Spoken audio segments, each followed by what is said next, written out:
আমরা আজকে আলোচনা করব রাসূল সাল্লাল্লাহু আলাইহি সাল্লামকে পৃথিবীতে কেন পাঠানো হয়েছিল। এ বিষয়টি নিয়ে আমরা শুরু করতে চাই। এ বিষয়ে পবিত্র কোরআনুল কারীমে একাধিক কথা বর্ণিত হয়েছে। প্রথম কথা হলো আল্লাহ সুবহানাহু ওয়া তাআলা সূরাতুল আম্বিয়ার শেষের দিকে বলেছেন, ওমা আরসালনাকা ইল্লা রাহমাতাল লিল আলামিন। আমি তোমাকে এই পৃথিবীর রহমত হিসেবে প্রেরণ করেছি। আল্লাহ রাসূল কীভাবে রহমত? রহমত এইভাবে যে এই রাসূল সাল্লাল্লাহু আলাইহি সাল্লামের নবুয়তের প্রাক্কালে এই পৃথিবীটা তথা আরব ভূখণ্ডকে আইয়ামুল জাহিলিয়া তথা ডেইজ অফ ইগনোরেন্স বলা হতো, যে অজ্ঞতার যুগ। অথচ তখনও সাহিত্যে আরবরা অনেক বেশি অগ্রে উচ্চে উঠেছিল, কিন্তু তাদের আচার আচরণ নৈতিকতা এতটা নিম্নে চলে গিয়েছিল যে জন্য পৃথিবীর মানুষেরা এই রাসূল সাল্লাল্লাহু আলাইহি সাল্লামের আগমনের পূর্ব যুগটাকে আইয়ামে জাহিলিয়া বলেছিলেন।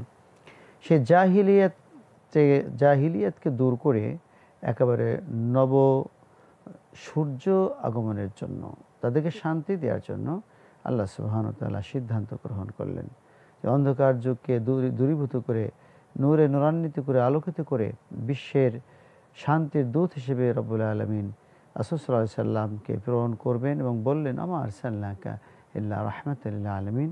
আমি আপনাকে পৃথিবীর রহমত হিসেবে নাজিল করেছি, প্রেরণ করছি।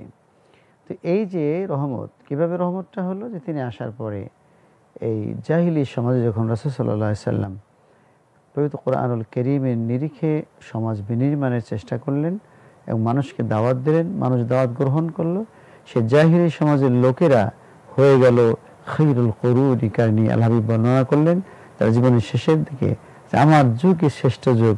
যে ওমর এক বড় ধরনের ক্যাডার হিসেবে বিবেচিত ছিল, সেই ওমর হয়ে গেল ইসলামী রাষ্ট্রের পাহারাদার। সুবহানাল্লাহ, ইসলামী রাষ্ট্রের খলিফা সিফা সালার।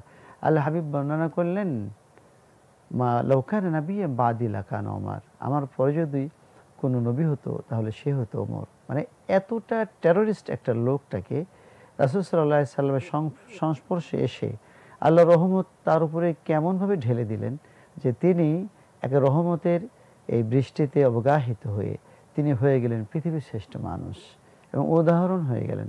হুজুর বললেনই, আমার পরে তার কোনো নবী নেই, কিন্তু নবী যদি আসতো তাহলে সেই নবী হতো ওমর। সুবহানাল্লাহ। তো এই যে রাসূল সাল্লাল্লাহু আলাইহি সাল্লামের সাহচর্য, এই সাহচর্যটাই হচ্ছে রহমত।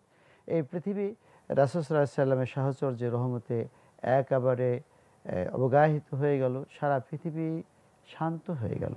আরব তো শান্ত হলোই, এবং আস্তে আস্তে পর্যায়ক্রমে রাসূল সাল্লাল্লাহু আলাইহি সাল্লামের চরিত্র মাধুর্যে তারা মোহিত হয়ে একের পর এক এই রাষ্ট্র বিজিত হতে থাকলো এবং পৃথিবী একেবারে রহমতে ভরপুর হয়ে গেল।